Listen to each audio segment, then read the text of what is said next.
Target chemistry के इस live session में आप सबों का बहुत बहुत वेलकम। मैं सुमन जुड़ चुका हूं आपके साथ।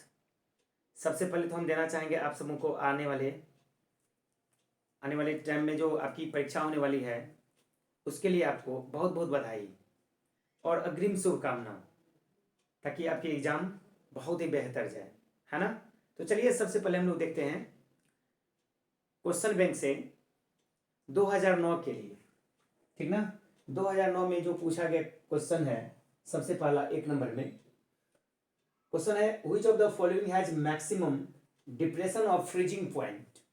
ओके, किसके लिए हिमांक का अवनमन अधिकतम होगा, ठीक है ना। हिमांक का अवनमन तो समझते हैं, जब किसी शुद्ध विलायक में, है ना, जब किसी शुद्ध विलायक में अवाष्पशील विलय को मिलाया जाता है तो उसके वाष्प दाब में कमी आ जाती है ना। और बनने वाला जो विलयन होता है उसका फ्रीजिंग पॉइंट जो होता है, हिमांक जो होता है, उसमें कमी आ जाती है, ठीक है ना। When non volatile solute is dissolved in any pure solvent, then vapor pressure of such solution decreases due to or that causes depression of freezing point। तो इसमें देखिए चॉइस आपको दिया हुआ है, पोटेशियम सल्फेट है, सोडियम क्लोराइड है, urea है और ग्लूकोज है ना। इन सब की अगर हम लोग बात करेंगे, चेक करेंगे इसका, तो ए आंसर आपका आएगा, ठीक है ना। तो चलिए पोटेशियम सल्फेट इसके लिए आएगा। अगर इनका हम अगर बनाएंगे, ठीक ना, तो देखेंगे कि हिमांक का अवनमन जो है ना सबसे अधिकतम किस में होता है, तो इसका आंसर आएगा ए। ओके, अब हम चलते हैं अगले क्वेश्चन की ओर। चलिए दूसरे क्वेश्चन को हम लोग देखते हैं। दूसरा क्वेश्चन है the unit of rate constant of first order of reaction is, है ना। वेग स्थिरांक से है या दर स्थिरांक से ही हमारा सवाल है। प्रथम कोटि की अभिक्रिया के लिए वेग स्थिरांक की इकाई होती है। तो वेग स्थिरांक हम लोग किसे बोलते हैं, आपने पढ़ा है, आपको पता है। Rate of reaction is directly proportional to concentration of reactant and also their power, है ना।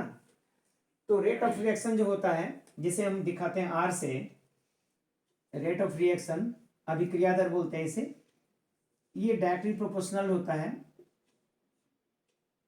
Concentration okay of reactant and their power. यहां मैंने लिया पावर, ठीक है ना। तो यहां हम क्या करेंगे, आर, इस चिन्ह को हटाएंगे, कांस्टेंट आएगा। अभिक्रिया दर समानुपाती होता है अभिकारक के सांद्रण के घात का। तो आर बराबर हो गया के, और यहां आपका रहा कंसंट्रेशन, सांद्रण, और सांद्रण का ये क्या है, पावर एन है। तो हम यहां निकाल सकते हैं के बराबर, तो के बराबर हो गया आर अपॉन सांद्रण कंसंट्रेशन, है ना, और इनका पावर कितना, एन। तो यहां पे देखिए क्या है लिखा, फर्स्ट ऑर्डर रिएक्शन के बारे में पूछ रहा है। इसका मतलब ऑर्डर ऑफ रिएक्शन अभिक्रिया कोटि में पावर जो है एन बराबर कितना हम लेंगे, एन बराबर हम लेंगे 1, एन बराबर 1। तो देखिए यहां पे क्या आ गया, के बराबर आर अपॉन सांद्रण कंसंट्रेशन, और इनका हम पावर ले लेंगे 1, है ना। और रेट ऑफ रिएक्शन हम लोग किसको बोलते हैं, ठीक है ना। रेट ऑफ रिएक्शन अभिक्रिया दर हम लोग किसे बोलते हैं, अभिकारक या उत्पाद के सांद्रण में परिवर्तन की दर को अभिक्रिया दर कहते हैं। Change in the concentration of reactant और product along with time, that is called rate of reaction and which is expressed by R. R से हम लोग दिखाते हैं, तो देखिए अभिक्रिया दर आर है, यह सीधा समानुपाती है अभिकारक के सांद्रण के घात का। आर बराबर, इस चिन्ह को हटाए, समानुपाती चिन्ह को, कांस्टेंट आया के, और सांद्रण आप देख रहे हैं, सांद्रण हमने लिया, ये पावर है एन। ओके, तो के बराबर निकाल लिया आर बटा सांद्रण का पावर एन, और एन का वैल्यू यहाँ पे फर्स्ट ऑर्डर के लिए कितना आएगा, 1 आएगा। जीरो ऑर्डर अगर होता तो यहाँ पे हम एन बराबर 0 लेते, सेकेंड ऑर्डर होता तो हम 2 लेते, अब चलिए जाते हैं हम लोग कि अभिक्रिया दर का मात्रक क्या होता है। तो अभिक्रिया दर का मात्रक होता है, यूनिट होता है मोल पर लीटर, है ना, मोल पर लीटर। और सांद्रण का भी होता है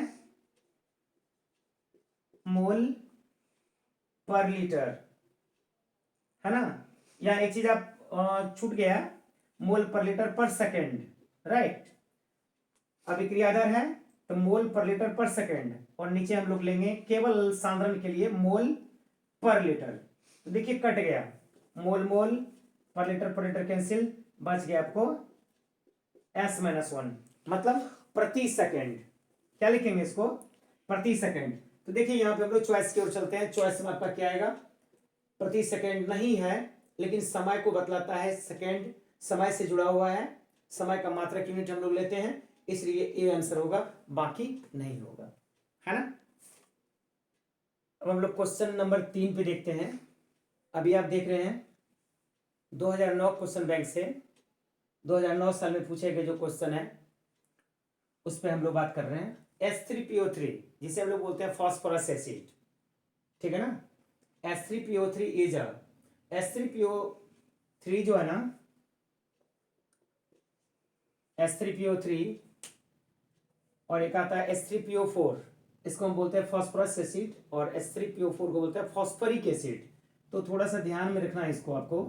H3PO3 हमसे यहाँ पे पूछा जा रहा है, ये है वास्तव में ये अम्ल है, कैसा अम्ल है, मोनोबेसिक है, एक भास्मिक अम्ल है, डायबेसिक एसिड है, ट्राइबेसिक एसिड है, नन। तो इसका जवाब आएगा डायबेसिक एसिड, है ना।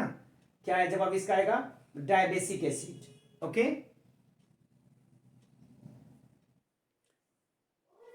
चलिए क्वेश्चन नंबर 4 को हम लोग देखते हैं। क्वेश्चन नंबर 4 में है which of the following transition metal ion is diamagnetic. इनमें से कौन सा है संक्रमण धातु का आयन जो डायमैग्नेटिक है। तो डायमैग्नेटिक समझते हैं, ठीक ना। सॉलिड को बांटा गया है on the basis of property ferromagnetic, diamagnetic और पैरामैग्नेटिक, ठीक है। तो जो डर गया सो मर गया। वैसे पदार्थ जिसे चुंबकीय क्षेत्र में ले जाने पर चुंबकीय क्षेत्र की ओर आकर्षण बहुत कम होता है, 9 के बराबर होता है, उसे हम लोग बोलते हैं डायमैग्नेटिक सब्सटेंस, ठीक है। और इस गुण को हम लोग कहते हैं डायमैग्नेटिज्म। क्या बोलते हैं, डायमैग्नेटिज्म। तो आप यहाँ पे देखिए चॉइस को, सबसे पहले कोबाल्ट के ये आयन है, निकेल के आयन है और कॉपर के आयन है ना। इनमें अगर हम लोग बात करें तो क्वेश्चन है अनुचुंबकीय, मतलब इसमें से डायमैग्नेटिक कौन है। तो देखिए ध्यान से, जितने भी संक्रमण तत्व हैं उनमें से जिंक, कैडमियम और Hg, ये तीन जो आते हैं, जिंक, कैडमियम, Hg, इनके डी ऑर्बिटल फुल फिल्ड होते हैं, मतलब अनपेयर्ड इलेक्ट्रॉन नहीं होते हैं, उसमें इलेक्ट्रॉन जो होते हैं वो अनपेयर्ड नहीं होते हैं, मतलब अयुग्मित नहीं होते हैं, युग्म में होते हैं, जोड़ा में होते हैं, ठीक है ना। इसलिए मैग्नेटिज्म को ये कैंसिल कर देते हैं। तो इन सब में आएगा चुंबकीय गुण आएगा, इन सब में आपको ध्यान में रखना है। आयरन, कोबाल्ट, निकेल, ये सब जो होते हैं बिल्कुल फेरोमैग्नेटिक होते हैं। Cu2+ है, इनमें भी मैग्नेटिज्म आएगा। लेकिन जिंक की अगर बात करें तो जिंक में आप देखेंगे 30 आता है इसका atomic number, 1s2, 2s2, 2p6, 3s2, 3p6, 4s2, 3d10। Okay, D orbital देखिए इनके पूरे पूरे भरे हुए हैं।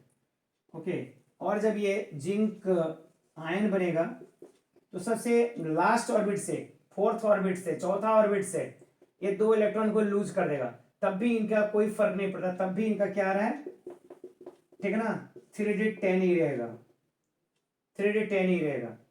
और इस प्रकार हम देखेंगे, चलिए इसके सब सेल को देख लेते हैं।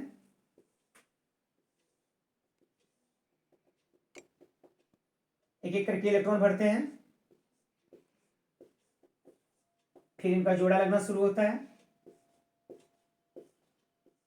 अब देखो इसमें आप देख रहे हो 10 इलेक्ट्रॉन जो है एक एक करके इलेक्ट्रॉन इसमें भरा है, फिर इनका जो है पेयरिंग हुआ है, ठीक ना, एक ऊपर है एक नीचे है, एक क्लॉकवाइज एक एंटी क्लॉकवाइज।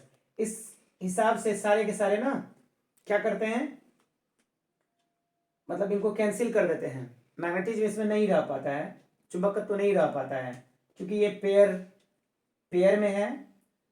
अनपेयर्ड अगर होता तो इनका वैल्यू आता।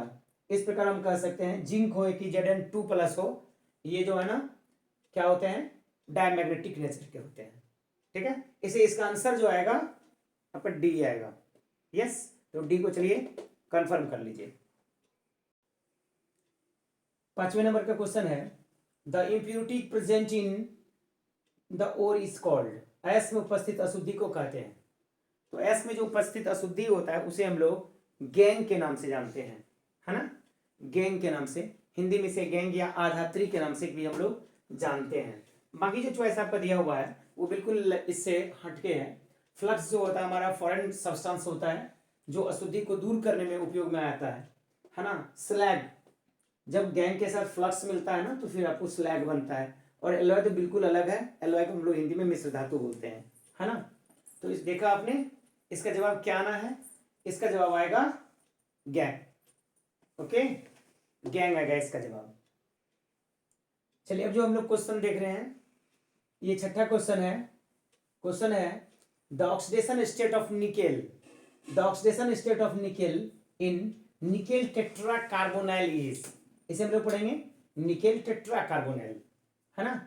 निकेल टेट्रा कार्बोनाइल में निकेल का ऑक्सीकरण अवस्था होता है, कितना होता है, ये सिंपल से समझने की बात है, ठीक ना। चलिए हम लोग देख लेते हैं यहाँ पे NiCO का होल 4 निकेल का निकालना है, तो जिसका निकालना होता है उसको XYZ कुछ भी मान लेंगे। इसकी संख्या 1 है तो 1 × X + 4 × CO को हम लोग बोलेंगे कार्बोनाइल। और ये न्यूट्रल लिगेंड होता है, न्यूट्रल, ठीक है ना, उदासीन होता है। तो जो उदासीन होता है ना उनका चार्ज भी हम लोग क्या लेते हैं, 0 लेते हैं। तो चलो हमने 0 कर दिया, इक्वल टू क्या लिखेंगे 0, क्योंकि इस पे टोटल चार्ज कितना है, 0 है। कोई भी कंपाउंड जो होता है उस पे टोटल चार्ज जो होता है उसका सम आता है 0। तो चलो x + 0 = 0, तो x बराबर क्या आ गया 0, इसलिए इसका जवाब क्या आएगा, बी नंबर आएगा। अब हम देखने वाले हैं क्वेश्चन नंबर 7, है ना। उम्मीद करता हूं कि आप बेहतर तरीके से इसको समझ रहे होंगे। समय की भी काफी कमी है ना, क्वेश्चन बहुत सारे हैं इसलिए बहुत शॉर्ट में आपको बताने का प्रयास किया जा रहा है। अभी बी कंफर्म, एकदम कंफर्म हो लीजिए कि आंसर इसका कौन सा आएगा, है ना। इस प्रयास में हम आपके साथ जुड़े हुए हैं। तो 7वीं क्वेश्चन है हमारा, which one of the following types of drugs reduces fever, औषधि की कौन सी प्रकार है, दवा की कौन सी प्रकार है जो कि फीवर को, मतलब बुखार को कम करती है ना। कौन सी दवा का प्रकार बुखार को क्या करती है, कम करती है। तो देखिए इसमें एक चॉइस आपको दिया हुआ है एनाल्जेसिक। एनाल्जेसिक हम लोग बोलते हैं दर्दनाशी, है ना। ये क्या करती है, एनाल्जीन का नाम आप सुने होंगे, ठीक ना। एनाल्जेसिक है ये, दर्दनाशी बोलते हैं इसको, ये दर्द को कम करती है, तो ये चॉइस सही नहीं है। एंटीबायोटिक्स, प्रतिजैविक बोलते हैं हम लोग इसको, antibiotics. Antibiotics are the chemical substances which kills the germs, bacteria etcetera. उससे पता जो क्या करते हैं, बैक्टीरिया वगैरह को सबको मारते हैं, उसको हम लोग क्या कहते हैं, एंटीबायोटिक कहते हैं, है ना। तो एंटीबायोटिक ये भी नहीं होगा। अब है यहाँ पे एंटीपायरेटिक्स, बिल्कुल सही है। पायरेटिक, ये पायरेटिक वर्ड जो है ना इसका मतलब होता है टेम्परेचर। तो एंटीपायरेटिक्स जो क्या करे ना, ज्वरनाशी। तो एंटीपायरेटिक्स का हिंदी हो गया ज्वरनाशी। ये क्या करता है, ज्वर को अर्थात फीवर को कम करती है। अब आप देख लेंगे कि डी चॉइस है ट्रैंक्विलाइजर। ट्रैंक्विलाइजर हम लोग बोलते हैं वैसे सब्सटेंस को, वैसे केमिकल को जो हमारी चिंता को दूर करती है। जो लोग काफी चिंता में रहते हैं, काफी चिंतित रहते हैं, डिप्रेशन में चले जाते हैं, अवसाद में चले जाते हैं कोई भी ऐसी घटना के कारण, तो उनको जो डॉक्टर, ठीक है ना, चिकित्सक जो उनको मेडिसिन प्रोवाइड करते हैं, तो वो जो ग्रुप कहलाता है मेडिसिन का वो कहलाता है ट्रैंक्विलाइजर। तो मुझे उम्मीद है कि आपने बेहतर तरीके से इसको समझा होगा। और इसके लिए जवाब क्या आएगा, एंटीपायरेटिक्स। एंटीपायरेटिक्स का हिंदी क्या हुआ, जो ज्वर को कम करते, जो बुखार को कम करते, जो टेम्परेचर को, which reduces the body temperature. हमारा जो सामान्य टेम्परेचर होता है बॉडी का वो 37 डिग्री सेल्सियस 37 डिग्री सेल्सियस होता है। और जब ये बढ़ जाती है, इससे ज्यादा हो जाती है, तब इस कंडीशन को कहा जाता है फीवर। ओके,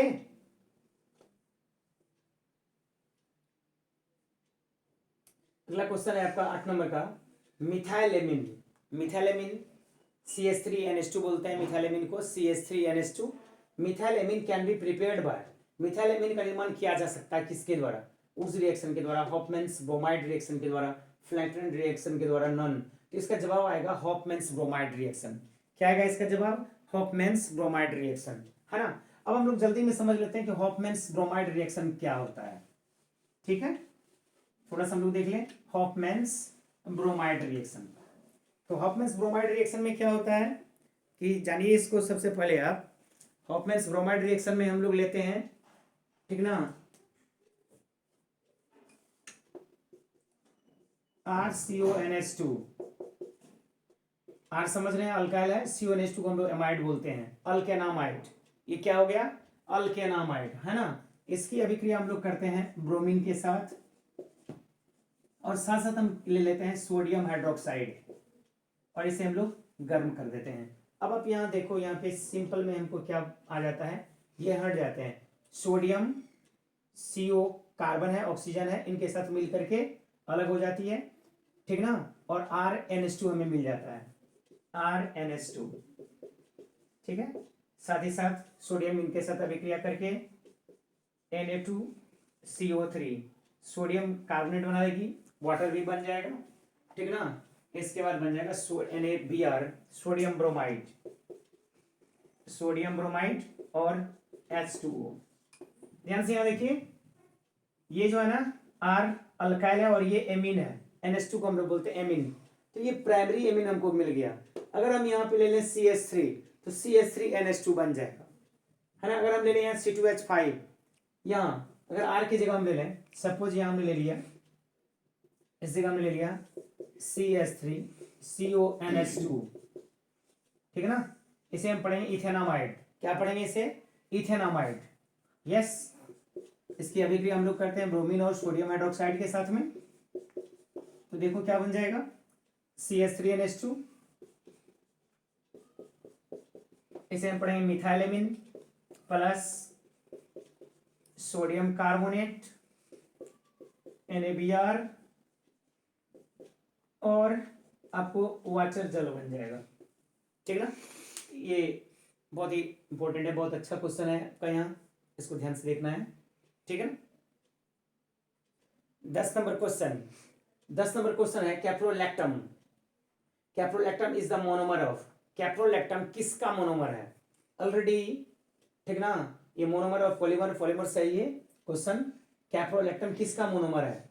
तो यहाँ पे देखिए नायलॉन 6 है, नायलॉन 6 है, नायलॉन 2, नायलॉन 6 है, और टेरलिन है ना। इसका जवाब आएगा नायलॉन 6।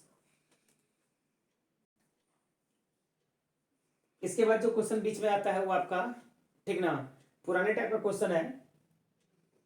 2009 में जो पैटर्न था और अभी जो पैटर्न है उसमें काफी अंतर है। तो इससे पहले वाला जो 9 के बाद 10 वाला जो क्वेश्चन है वो कुछ है मिलान करने वाला, फिल इन द ब्लैंक्स, तो उसको हमने छोड़ रखा है और डायरेक्ट हम ऑब्जेक्टिव को देख रहे हैं। तो ऑब्जेक्टिव जो अभी को पूछा जा रहा है, अभी का जो न्यू पैटर्न है जिसमें आपको 70 ऑब्जेक्टिव होते हैं, जिसमें कि 35 आपको करना होता है, तो उसकी बात कर रहा हूँ। तो इसमें देखिए इसलिए हमने इसको छोड़ करके यहाँ आया हूँ। तो अब आपका आ गया कितना, 16 नंबर पे, 16 पे। तो geometry of nickel tetra carbonyl, ठीक ना, निकेल टेट्रा कार्बोनाइल का अभिविन्यास कैसा होता है, ज्योमेट्री कैसा होता है, आकार कैसा होता है, ठीक है। तो चलिए इस क्वेश्चन को आप बढ़िया से देखिए, ठीक ना। तो इसका जवाब जो है ना ए नंबर आएगा, टेट्राहेड्रल। क्या होता है ये? टेट्राहेड्रल होता है। क्वेश्चन नंबर 17 में हम लोग देख रहे हैं chlorobenzene gives DDT when it reacts with, chlorobenzene जो है ना, जब बेंजीन से एक हाइड्रोजन हटता है, जब बेंजीन से एक हाइड्रोजन हटता है, ये आपका बेंजीन है, देख रहे हैं, अभी पूरा नहीं हुआ अभी बेंजीन, अल्टरनेट डबल बॉन्ड आएगा, है ना, इस तरीके से C6H6, यही हो गया बेंजीन। और बेंजीन से जब हम एक हाइड्रोजन को हटा देंगे है ना, यहाँ हम ले लेंगे क्लोरीन, इसी को हम बोलते हैं क्लोरोबेंजीन। तो क्लोरोबेंजीन जो है ना, ये क्लोरोबेंजीन किसके साथ अभिक्रिया करके, ठीक है ना, डीडीटी बनाती है, DDT dichloro diphenyl trichloro ethane बनाती है, किसके साथ? तो इसका जवाब आएगा यहाँ चारकोल है। चारकोल कोई मीनिंग नहीं है, क्योंकि चारकोल क्या है, कार्बन हो गया आपका। क्लोरल है ना, क्लोरल, यही क्लोरल है जिनके साथ की अभिक्रिया करके बनाती है। नैप्थेलिन हम लोग बोलते हैं, ये बेंजीन जस्ट एरोमेटिक हाइड्रोकार्बन ही है, बेंजीनोइड।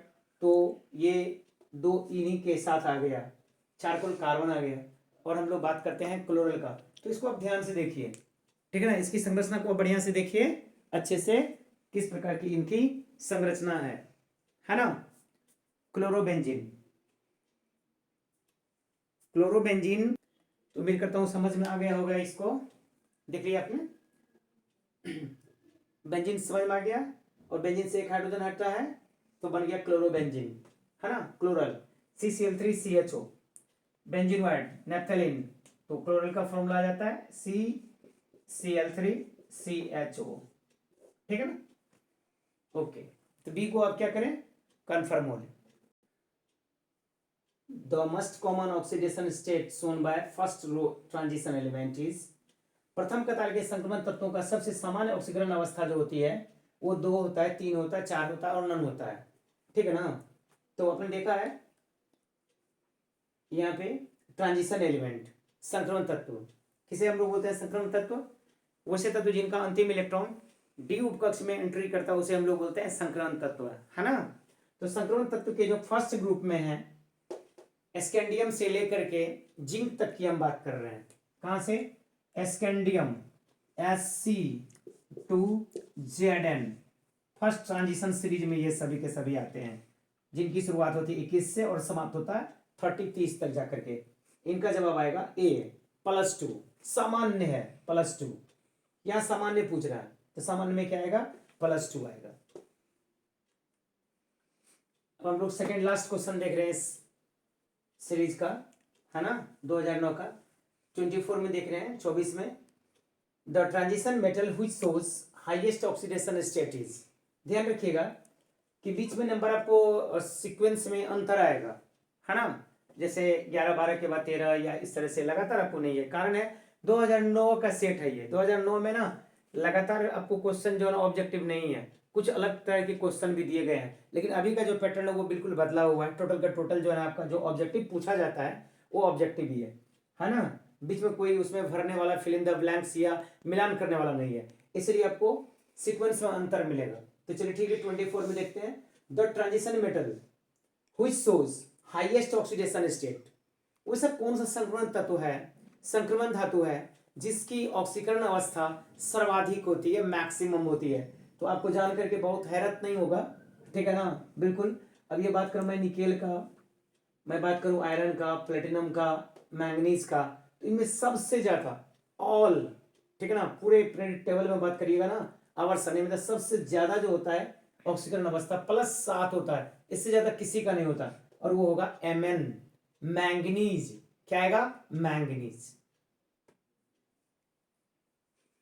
चलिए इस सीरीज का हम लोग अंतिम क्वेश्चन देखते हैं, 25 नंबर क्वेश्चन है। क्वेश्चन तो छोटा सा है लेकिन चॉइस बहुत बड़े बड़े हैं, ठीक ना।